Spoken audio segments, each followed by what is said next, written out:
예수님과 함께 배를 타고 이 갈릴리 호수를 이제 지나가는 과정입니다. 갈릴리는 바다는 아닙니다. 호수입니다. 큰 호수인데 바다 같다 하여서 갈릴리 바다, 디베라 호수 이렇게 표기는 합니다만은 따지고 보면 큰 호수인데 이 예수님께서 제자들과 함께 배를 타고 건너를 가는데 큰 풍랑이 일어나서 배 안에 물이 가득하게 되고 예수님은 베개를 베고 곤히 주무시고 있고 제자들은 대부분이 어부 출신이 많은데도 불구하고 파도가 심하게 치고 물이 배 안에 들어오니까 두려움을 지나서 공포에 질린 그런 상태였습니다. 오늘 여러분 우리가 성경을 우리가 공부하면서 그저 생각 없이 성경을 읽는 경우가 있는데 우리가 성경을 내 자신을 대입을 해서 우리가 생각을 해보면 여러분 같으면 이런 상황에 처해 있을 때에 여러분은 제자들 같지 않겠습니까? 여러분 하늘이 캄캄하고 풍랑이 치고 막 일렁거리고 물이 막 들어와서 물이 배에 가득하고 이제 꼭 가라앉을 것 같고 그런 사정 속에서도 그 안에서도 할렐루야 하면서 찬송하고 뭐 태연하게 우리는 그럴 것 같아요? 이 성경을 너무 객관화하고 주관화하지 않기 때문에 이 성경을 더 우리가 마음속 깊이 이렇게 와닿게 생각하지 못하는 경우가 종종 있습니다. 만약에 여러분들이 그 제자들 중에 한 사람처럼 그 배에 들어가 있는데 이런 상황에 있으면 여러분은 두렵지 않겠습니까? 그리고 예수님을 흔들어 깨우면서 예수님에게 말씀을 하는 겁니다. 그분께서 배 뒤에서 베개를 베고 주무시더라. 그들이 그분을 깨우며 그분께 이르되 선생님이여 우리가 죽는 것을 돌아보지 아니하시나이까. 이건 최대의 아주 언어를 참 잘 순화하고 잘 정제해 가지고 이 기록을 했습니다만 보통 사람 같으면 우리 흔히 쓰는 말로 하게 되면 풍랑이 와서 우리가 죽게 되는데 예수님은 도대체 뭡니까?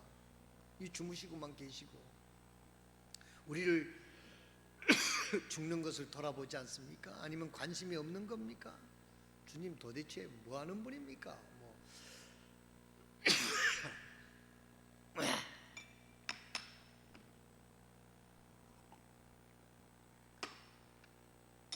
그럴 때 예수님께서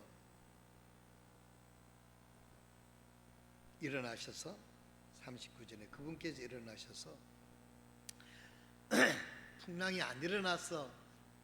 풍랑이 처음부터 일어났었을 때 이렇게 했으면은 제자들이 뭐 놀라지도 않았겠죠. 저들이 그냥 어쩔 줄 모르고 쩔쩔매는 그 순간에 예수님께서 일어나셔서 바람을 꾸짖으며 바다에게 이르되 잠잠하라 고요하라 하신즉 바람이 그치고 매우 고요하게 되거늘 그분께서 그들에게 이르시되 너희가 어찌하여 이렇게 두려워하느냐 어찌 너희가 믿음이 없느냐 하시니 그들이 심히 두려워하며 서로 이르되 이분이 어떤 분이시기에 심지어 바람과 바다도 그분에게 순종하는가 하더라. 여기서 우리는 이 배에서 몇 가지 교훈을 얻을 수 있는 것입니다. 우리가 여기서 얻은 걸 간단하게 말하면 제자들은 예수님의 그 놀라운 역사를 지켜보고 있으면서 하나님의 아들이시고 이 모든 것을 컨트롤할 수 있는 것이라고 하는 것을 아마 아는 분들도 있었을 겁니다.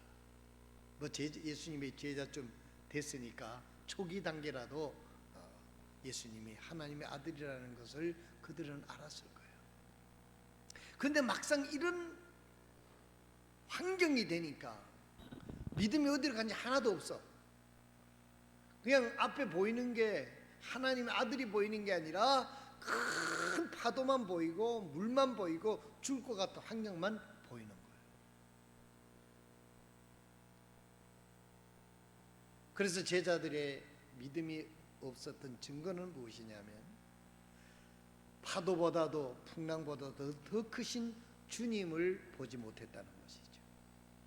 이것이 일반적으로 우리가 어떤 풍랑을 만나고 어려움을 만났을 때 대개 우리들은 믿음을 구사하지 않으면 문제만 보이지 주님이 보이질 않습니다. 그래서 내가 그 문제를 해결하려고 달가들겨서 교만에 빠지기도 하고 또 나가서는 내가 할 수 없는 것을 미리 깨달아 알고는 체념에 빠져서 절망하기도 한다는 것입니다. 그런 상황이 다가오거든 우리가 기억해야 되는 것은 이 배 안에 주님의 뜻에 따라서 저들이 배를 타고 건너가고자 했고 주님 뜻 안에 있었고 또 주님이 그 배에 그들과 함께 있었단 말이에요. 그럼에도 불구하고 풍랑은 있었다는 겁니다. 뭐 예수 믿는다고 해서 풍랑이 없고 항상 햇빛만 비치는 좋은 날만 있다라고 여러분 우리가 착각하시면 안 됩니다. 요한복음 보면 세상에서는 너희가 환난을 당하나 담대하라 내가 세상을 이겼노라 그랬어요. 이 세상의 믿음으로 하나님의 뜻대로 살아가려고 하면 때때로 어려움도 당하고 문제도 있고 힘든 일이 분명히 있을 것이다. 그러나 너희들이 기억해야 될 것은 문제보다도 크신 분이 너희 구주고 그 주님을 통해서 이 문제를 이길 수 있다라고 주님이 제자들에게 약속하셨음을 믿으시길 바랍니다. 이것이 예수님이 제자들에게 훈련하고자 하는 의도인 것입니다. 그리고 예수님이 다시 한번 믿음이 없는 그들에게 예수님이 누구인가를 분명하게 드러내 보여주신 거예요. 여러분들의 믿음이 어떤 것이냐 말로만 하지 말고 prove yourself.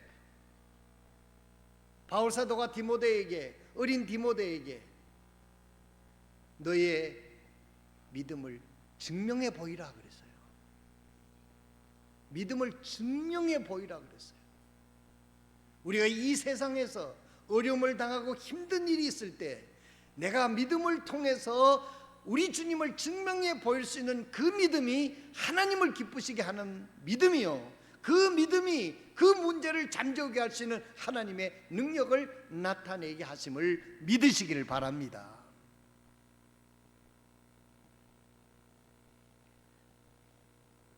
예수님께서 다시 한번 제자들에게 이런 상황과 사건을 통해서 바람과 여기 보면 이분이 도대체 어떤 분이시기에 바람과 바다도 그분에게 순종하는가 하는 것을 보여주시고 있는 모습을 볼 수가 있습니다.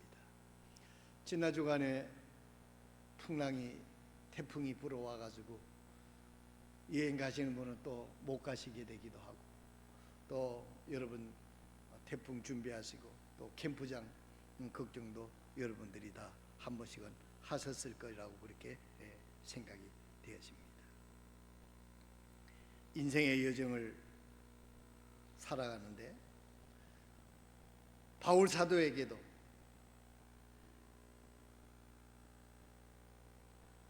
폭풍을 만났습니다. 실제적으로도 폭풍을 만났고 272명이라고 하는 생명을 안전하게 인도하는 그런 폭풍을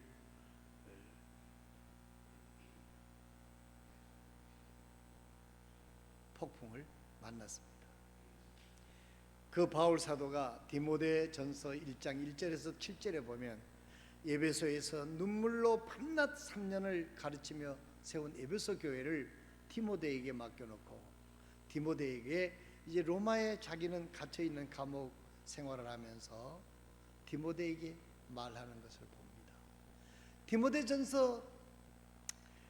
디모데후서 1장 1절에서부터 7절에 있는 말씀 중에 디모데후서 1장 4절에 보면 내 눈물을 마음 깊이 생각하면서 너 보기를 몹시 원하면 내 기쁨으로 충만하게 되고자 함이라.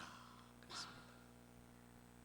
디모데에게도 인생의 여러 가지, 사역의 여러 가지 어려움 때문에 눈물이 있음을 바울 사도는 디모데를 생각하면서 격려의 편지를 쓰고 있는 것을 볼 수가 있습니다. 사랑하는 성도 여러분, 바울에게도 인생의 풍랑을 만나고 인생의 풍랑을 겪은 뒤에 승리한 바울이 그의 대를 이어서 따라가는 젊은 디모데에게, 믿음의 아들 디모데에게도 풍랑을 대해서 이렇게 위로하고 있는 편지를 쓰는 것을 볼 수가 있습니다. 고로 우리 모두는 인생의 여정을 살아가는데 풍랑을 만날 수 있다라고 하는 것입니다. 풍랑을 안 만나고 그냥 살아갔으면 좋겠습니다마는 풍랑을 만날 수 있다라고 하는 사실을 우리가 생각하면서 내가 이 풍랑을 만났을 때 나는 어떻게 대처할 수 있는가? 여기 마가복음 4장 35절에서부터 41절에 나오는 말씀은 제자들은 풍랑을 만났을 때 풍랑에 대한 대처를 알지를 못해서 주님으로부터 꾸지람을 받고 다시 한번 이 풍랑을 만났을 때 어떻게 대처하는 것을 주님을 통해서 주님을 의지하고 나가는 것이라고 하는 것을 상황을 통해서 배우게 되는 것입니다. 조지아주의 가장 위대한 교회를 세웠던 찰스 스탠리라고 하는 분인데 그분은 80이 넘었는데도 인터치 미니스터리라고 하는 그 텔레비전 사역을 통해서 전 세계에다가 말씀을 전하고 있는 그런 목사입니다. 그분이 인생의 태풍을 만났을 때 인생의 태풍을 통과하는 방법이라 하는 그런 주제로 설교를 했는데 거기에 그분은 세 가지로 인생의 태풍에 대해서 이야기하는 것을 제가 들었습니다. 첫째는 자연재해를 주는 태풍이 있다는 것. 지난 주간 우리나라를 서해안 쪽을 다행히도 비춰서 서울 그쪽으로 해서 빠져나간 링링이라고 하는 태풍이 있습니다. 미국에는 뭐 폭풍도 있고 태풍도 있고 하리케인도 있고 토네이도도 있고 이렇게 해가지고 토네이도 같은 거를 한번 지나가면 막 집이 흔적도 없더라고요. 바람으로 이렇게 하는 이런 재해를 주는 폭풍이 있고 또 우리가 어떤 감정의 어떤 그것을 극복할 수 없는 폭발적인 이 감정의 유혹과 감정이 폭발하는 감정의 폭풍도 있다라고 그분은 이야기를 했습니다. 그리고 가장 중요한 영적인 폭풍이 있는데 이 폭풍을 어떻게 대처할 것인가 하는 것에서 설교를 하는 것을 들어보았습니다. 자연 태풍이든 감정의 폭풍이든 또한 영적인 폭풍이든 한 가지 분명한 것은 이 폭풍은 내가 의도한 것이 아니라는 겁니다. 내가 폭풍을 맞이하고 싶어서 폭풍을 맞이하는 것도 아니고 내가 뭐 폭풍을 통해 가지고 내 자신을 증명하기 위해서 폭풍을 일으키는 것도 아니고 폭풍은 하나님께서 그 초능력적인 하나님에 의해서 폭풍이 진행되는데 우리가 할 수 있는 일은 그 폭풍을 어떻게 우리가 감당하느냐 하는 것이 우리들의 문제라고 이야기를 하는 이야기를 들었습니다. 그런데 내가 의도한 것은 아니지만 이 폭풍에 우리 모두는 대처해야 된다는 것입니다. 여러분이 지금 폭풍을 당했잖아요. 지난주에 문길림 자매는 폭풍을 당해서 제주도를 못 갔습니다. 여러분 실제적인 피해자가 여기 앉아 있습니다. 지금 예. 우리 내 사랑하는 우리 문자매니까 내가 마음 놓고 예화를 인용하는데 오해 없기를 바랍니다. 내가 뭐 잘됐다 싶어서 이런 얘기는 하는 거 아닙니다. 꼭 그렇게 보일지는 몰라도 속마음은 그런 건 아닙니다. 믿거나 말거나. 이런 폭풍도 있다고 하는 것. 그러나 요즘에는 과학이 발달돼서 폭풍의 경로를 옛날보다는 인공위성을 통해서 비교적 정확하게 압니다. 그래서 그 폭풍에 대처할 수 있습니다. 그래서 비행기도 운항을 중단하고 배도 운항을 중단하고 비행기도 중단하고 일기예보로 시시때때로 그 텔레비전을 통해서 밝혀주지 않습니까? 그러니까 대처할 수 있어요. 자연의 태풍도 이렇게 대처할 수 있는 것처럼 우리의 감정의 폭풍도, 영적인 폭풍도 우리에게 하나님께서는, 내가 폭풍을 일으키는 건 아니지만 폭풍을 당하는 우리는 대처할 수 있는 길을 하나님께서 알려주셨다 하는 것입니다. 자, 첫 번째로 우리가 인생의 스톰, 폭풍을 만났을 때, 폭풍이나 태풍이나 토네이도나 이런 거 다 비슷하다는 관점에서 우리가 폭풍을 만났을 때 앞서서 말씀을 드린 대로 폭풍만 보지 말고 폭풍보다 더 크신 주님을 바라보아야 하는 것입니다. 이 말씀을 명심하시길 바랍니다.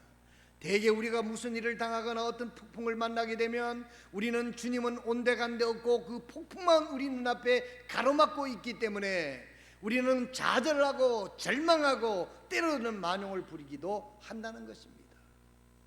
만용을 부린다는 것은 뭡니까? 나에게 인생의 폭풍이라는 것이 왔었을 때 이것은 주님을 통해서 그 폭풍을 해결하지 않고 내 힘으로 이 폭풍을 이길 수 있다라고 나가는 것이 만용이라는 거예요. 우리 폭풍은 우리 힘으로 이길 수 있는 게 아니에요. 우리에 당하는 여러 가지, 우리 그리스도인들에게 당하는 모든 어려움과 시련은 주님을 통해서 해결해야 함을 믿으시길 바랍니다. 만약에 어떤 작은 폭풍이어서 내 힘으로 그것을 막았다고 하면 그 사람은 필경 교만에 빠지게 될 것입니다.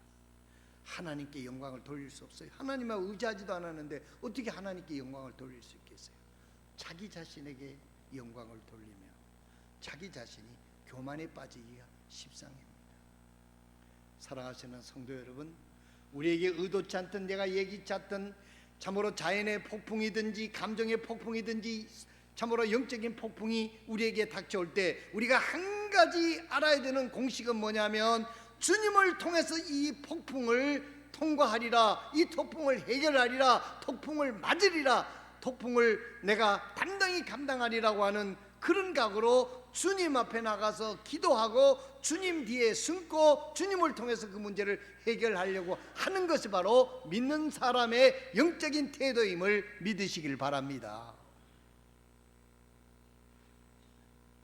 자기 힘으로 폭풍도 이길 수 있다고 생각하고 폭풍도 해결할 수 있다고 생각하고 자기 힘으로 감정의 폭풍도, 여러분 감정의 폭풍도 내가 이기기 쉽지 않아요. 성경에 보면 다윗 같은 그 위대한 성군이라고 불리는 다윗도 육신의 안목의 정력에 폭풍이 몰려왔을 때 그걸 이기질 못하고 거기서 무너집니다. 우리는 이걸 생각을 해야 돼요. 영적인 폭풍이 왔을 때 내가 무슨 힘으로 이 폭풍을 내가 이길 수 있겠어요? 이 거대한 폭풍을 내가 어떻게 이길 수 있겠어요? 여러분, 폭풍이라고 오늘 은유적인 표지, 영적으로 표현을 합니다마는 한번 생각해 보세요. 큰 가로수가 이런 것이 넘어지고 전봇대가 쓰러지는 그 모진 폭풍을 내 인간의 나약한 힘으로 이길 수 있다고 하는 것, 이것이 얼마나 믿음 없는 태도냐 하는 것입니다. 이런 마음을 우리가 은연중에 지니고 있기 때문에 평소에 주님을 그렇게 필요로 하질 않아요.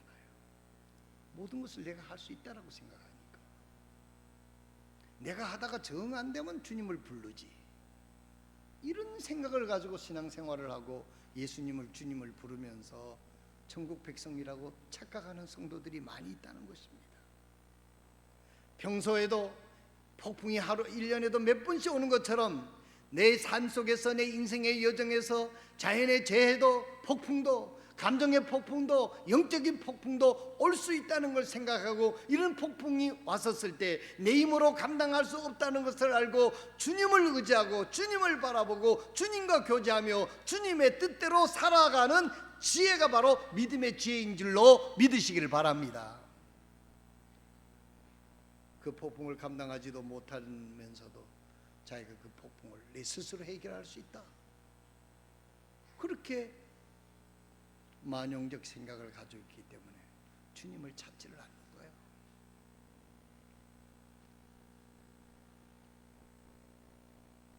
주님을 뜻대로 갔는데도 풍랑이 있었습니다.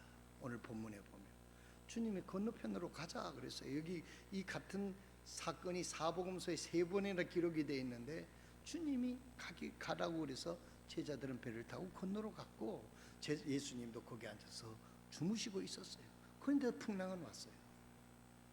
인생에 누구에게나 풍랑을 올 수 있다라고 하는 사실입니다. 주님이 배 안에 계셨는데도 풍랑이 있었어요. 우리가 예수님을 마음에 모시고 살고 있지만 풍랑이 왔었을 때 그 주님을 의지하고 주님을 불러야 된다고 하는 것을 이 말씀에서 우리에게 교훈해 주고 있다는 것입니다. 그렇기 때문에 믿는 사람과 믿지 않는 사람의 차이가 여기 있는 거 아니겠습니까? 풍랑이 오고 배에 물이 들어오고 이제는 하늘이 깜깜해지는 그 절박한 상황 속에 주무시고 계시는 주님을 바라보고 주님을 흔들어 깨웠다는 것이죠.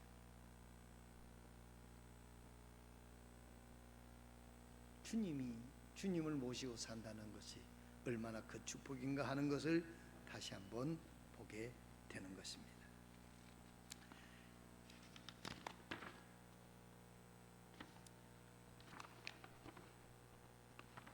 두 번째로, 첫 번째는 폭풍이 올 때 폭풍만 보지 말고 주님을 보아야 된다는 것이고, 두 번째로는 요나도 폭풍을 만났다 하는 것입니다.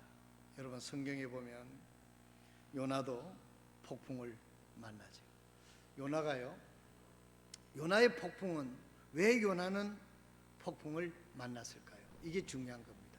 요나가 보낸 폭풍은 하나님이 의도적으로 보낸 폭풍입니다.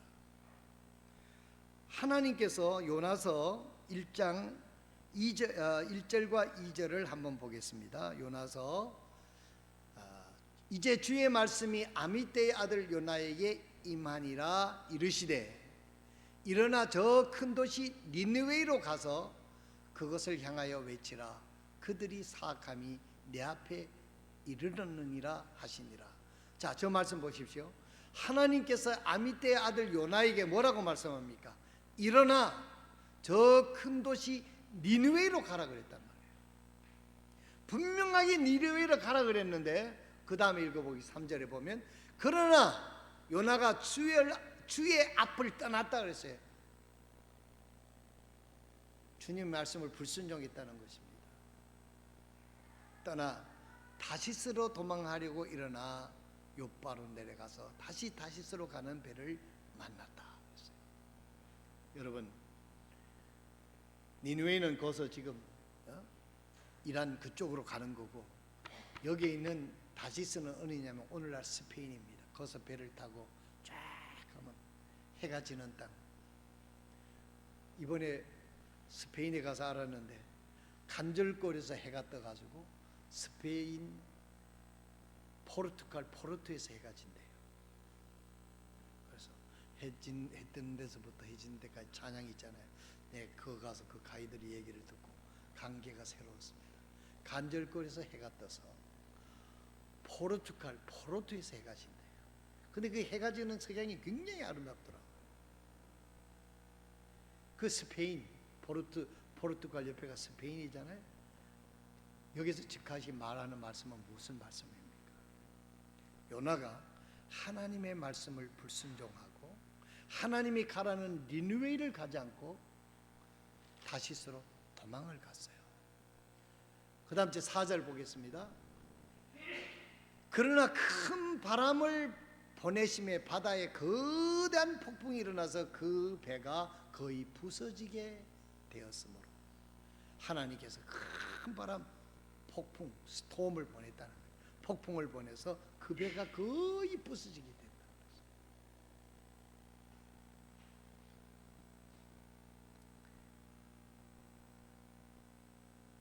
거예요. 요나가 만난 폭풍은 하나님께서 나에게 향한 주님의 뜻이 무엇인지를 알아내어야만 이 폭풍이 잠잠해지는 거예요.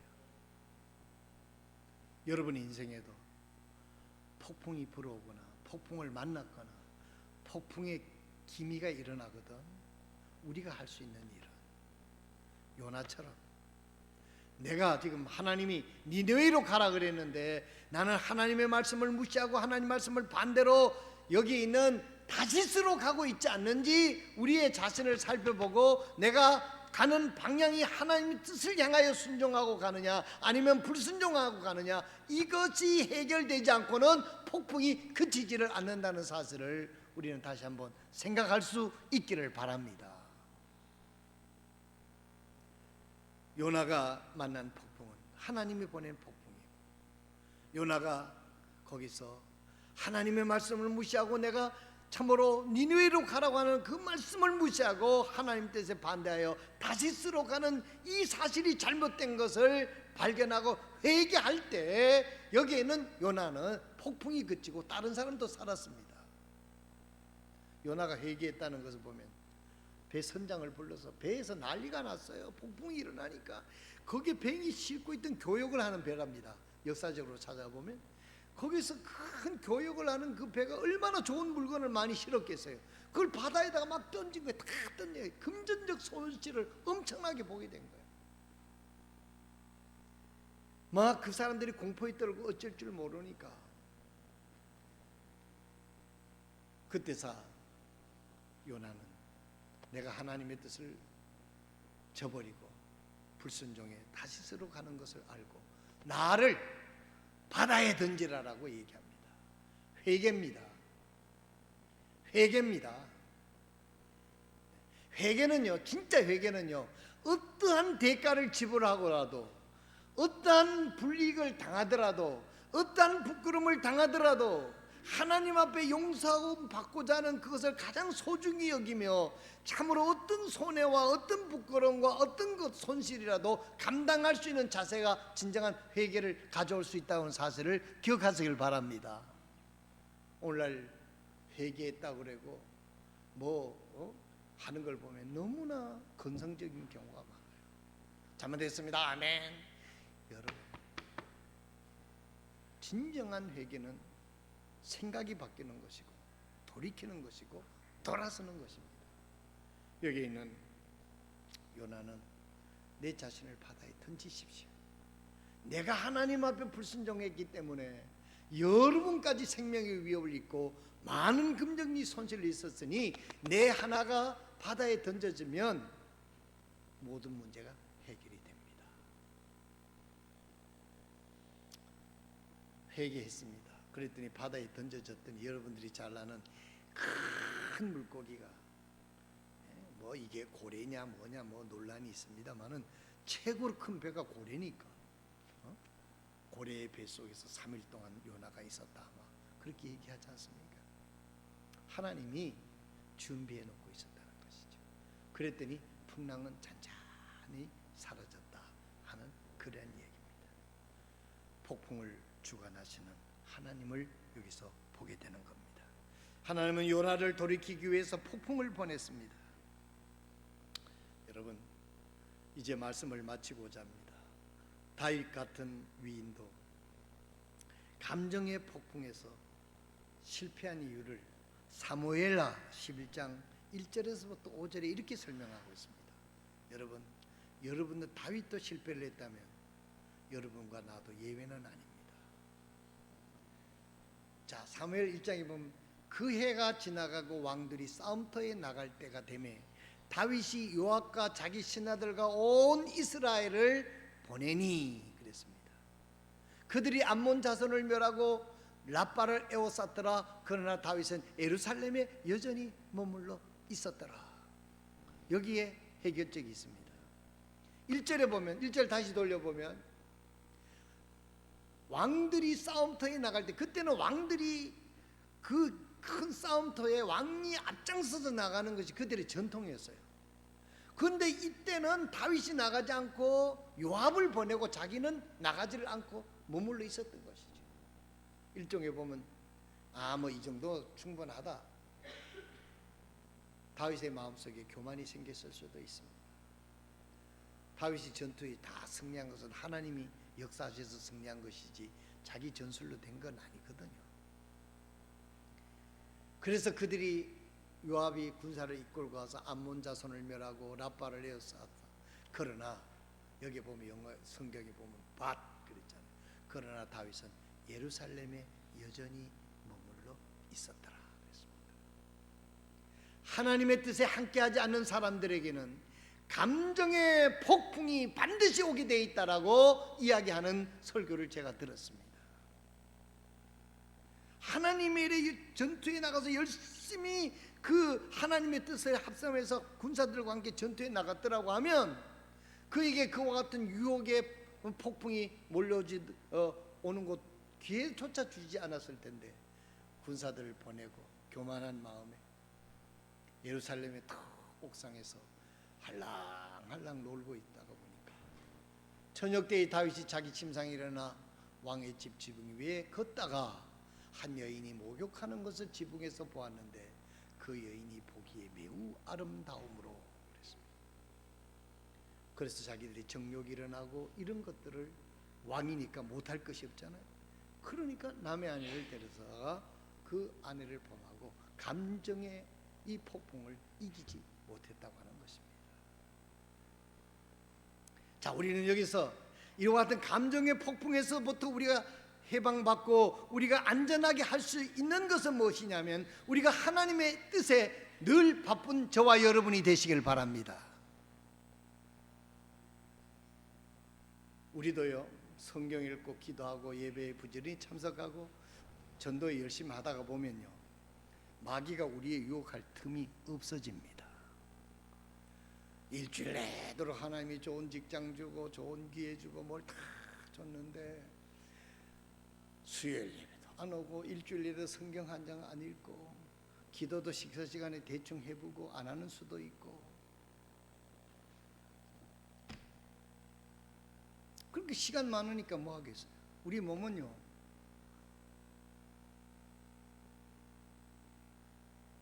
정욕을 좋아하도록 죄성을 여전히 가지고 있지 않습니까? 그 많은 시간 옥상에서 어슬렁 살펴보다 하니까 유혹받을 게 눈이 들어온 거예요. 우리가 영적으로 해석을 하면요, 다윗이 어려웠습니다. 어렸을 때는 다윗이 하나님만을 적극적으로 바라보고 하나님을 의지하고 그가 영적으로 아주 하나님의 놀라운 쓰임을 받았습니다. 이제는 나라가 튼튼해지고 자기는 예루살렘에 거들먹거리고 부하들 보내가지고 내보내고 자기는 예루살렘에 남아서 할랑할랑 마귀가 그에게 집중적으로 공격을 한 것이 아닙니까? 시간이 없고 시간이 많고 좋은 음식 먹고 힘이 남아 돌아가서 옥상에 어슬렁 버리다가 어느 여인이 뭐 어떤 분은 밧세바 우리아의 아내 밧세바가 의도적으로 다윗이 보는데 목욕을 했는 둥 그런 이야기를 또 하는 사람들도 있더라고요. 의도적으로 했든 의도적으로 안 했든 간에 바울이 누나를 글로 안 돌렸으면 문제가 없었을 거 아니냐 이 말이요. 시간이 많이 남아 돌아가니까 죄질 궁리를 하게 되는 거예요. 그래서 남의 아내를 데려다가 왕의 하나님 주신 그 권력을 이용을 해가지고 죄를 짓게 됐다는 것입니다. 여러분, 다른 이야기가 아니라 오늘 여러분들과 나의 오늘의 현실적에서 나는 감정적인 폭풍에 안전한가 생각하실 수 있기를 바랍니다. 하나님 우리에게 필요한 모든 것을 주셨는데 시간의 여유가 있다고 하면 더 하나님을 섬길 수 있는 하나님의 뜻에 적극적으로 헌신해서 하나님이 주신 목적에 합당한 삶을 살아야 되는데도 불구하고 그런 것들을 이용해서 내 정욕적이고 세상적인 것에 시간을 많이 보내다 보니까 유혹에 노출되는 감정의 폭풍에 우리가 헤어나기가 어렵다고 하는 사실을 우리는 명심할 수 있는 영적인 지혜가 있기를 바랍니다.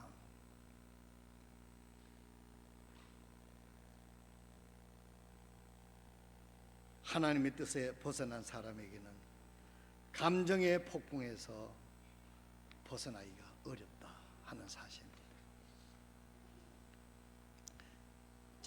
진짜 마지막으로, 자, 그럼 이런 재난의 폭풍을 자연의 폭풍을 만나거나, 또한 우리가 감정의 폭풍을 만나거나 영적인 폭풍을 만났을 때 이것을 해결하는 결정적인 답을 하나님께서 말씀하시고 있습니다. 우리 다 같이 이사야서 55장 7절에서부터 11절에 있는 말씀을 보겠습니다. 사악한 자는 자기 길을 버리고 불의한 자는 자기 생각을 버리고 주께로 돌아오라. 넘기지 말고 거기 두시길 바랍니다. 자연의 재해가 온다고 그랬을 때 어떻게 합니까? 어느 경로로 폭풍이 부니까 그 지역은 집중적으로 대비를 하라고 그래서 원래 저희들이 우리나라에서도 대비를 철저히 했기 때문에 피해가 적었을 거예요. 공무원들이 바빴을 겁니다. 그러면 다윗처럼, 또한 우리가 요나처럼 그런 영적이고 감정적인 그런 폭풍이 올려왔을 때 우리가 해야 되는 것, 부정적으로 하지 말아야 되는 것은 자기의 길을 버려야 됩니다. 여러분은 어떻습니까? 자기 생각에 맞을 때만 순종하는 거예요. 목사님이 하나님 말씀을 아무리 전하도 내 생각을 돌이키지를 않는 거예요. 내 생각이 맞다는 거예요. 여러분 어떻습니까? 내 생각을 버리고 하나님의 생각을 우선적으로 할 때 우리는 폭풍에서부터 건짐을 받을 수 있습니다. 왜냐하면 하나님이 폭풍의 주관자니까요. 사악한 자는 자기 길을 버리고 불의한 자는, 올바르지 못하는 사람은 자기 생각을 버리고, 믿는 사람이나 믿지 않는 사람이나 자기 생각을 버리라는 거예요. 여러분, 말이 쉬워서 그렇지 내 생각을 버리기가 쉽지 않습니다. 지난번 설교를 했습니다만 나만 장관도 내 생각에는 이 엘리사가 나와서 나의 머리에다 손을 얹고 막 펄펄 뛰든지 뭐 뜨겁게 흔들며 하든지 기도를 해야 내가 나을 것 같은데 이게 나만의 생각이었어요. 그런데 웬걸 나와보지도 않고 요단강에 가서 7번 물에 잠그라 그러니까 이게 무슨 개판이냐 이렇게 나온 거예요. 자기 생각에 안 맞으면 개판이라고 그래요, 사람들이요. 요나가 여기 있는 나만 장군이 내 생각에는 와서 내 머리에다 손을 얹고 안수할 걸로 생각을 했는데, 기도할 걸 생각했는데 나와보지도 않고 요단강 가서 물도 깨끗지 않은 그곳에 가서 그런 물에 내가 들어가기 위해서 수천 리 길을 왔냐 말이에요. 의역을 해서 말한다면 그런 겁니다. 만약에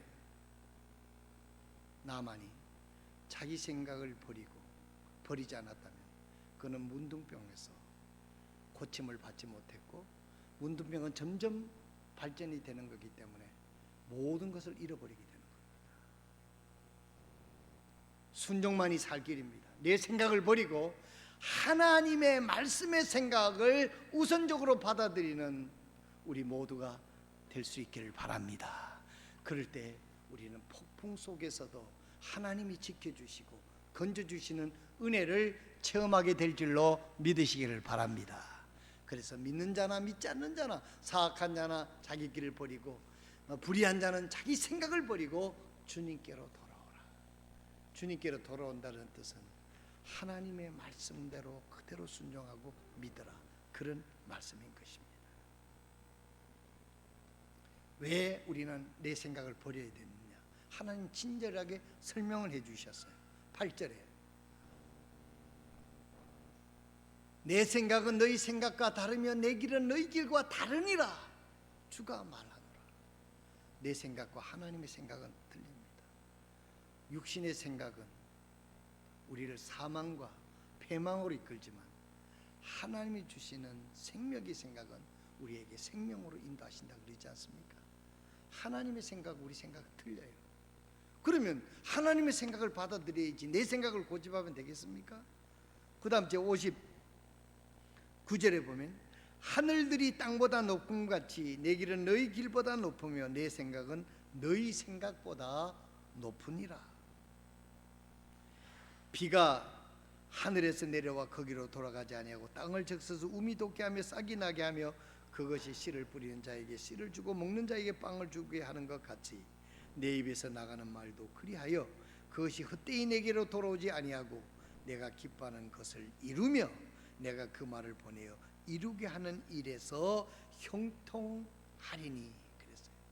하나님 생각, 하나님 말씀을 붙잡으면 하나님께서 내가 기뻐하는 하나님의 뜻을 이루고 그 말씀하신 대로 하나님이 다 이루어서 우리가 모든 일에서 하나님의 뜻을 이루는 형통하게 하나님이 하신다는 뜻이죠. 폭풍을 누가 이길 수 있어요? 하나님이 이기게 하시면 우리는 이길 수 있는 것입니다.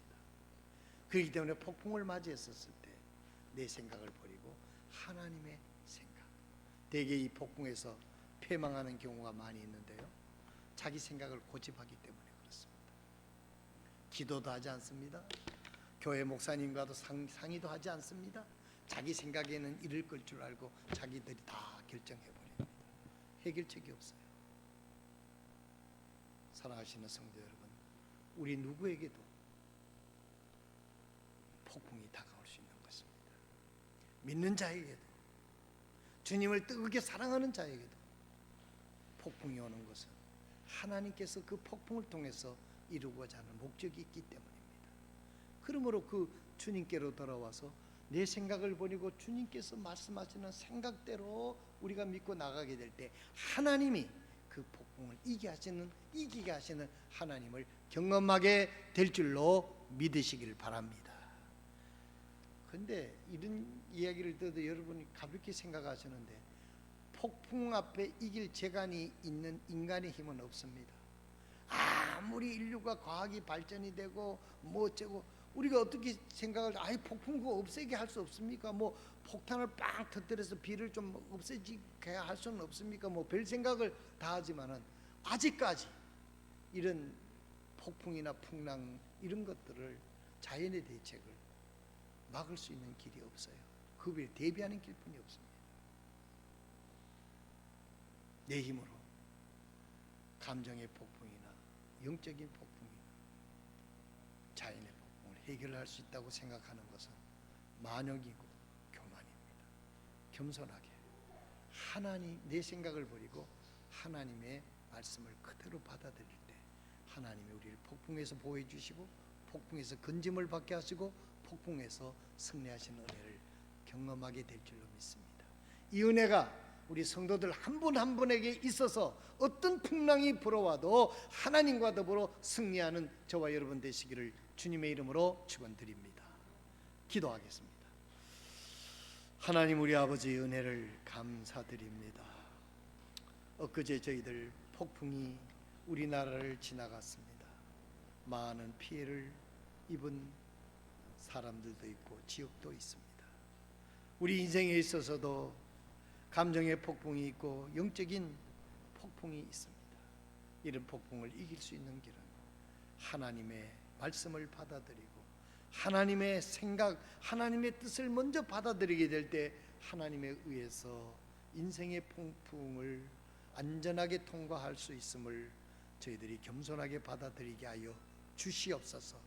내 생각을 고집하게 마시고 내 생각을 버릴 수 있는 지혜를 허락해 주시고 하나님의 생각을 먼저 우선적으로 받아들여서 너희는 먼저 그 나라와 그 일을 구하라 그리하면 이 모든 것을 너희에게 더하시는 하나님을 경험하는 저희 성도들 되게 하여 주시옵소서.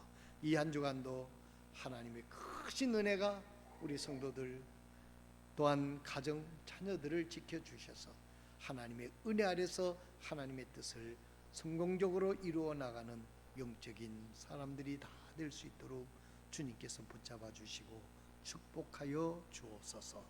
예수 그리스도의 거룩하신 이름으로 기도드리옵나이다.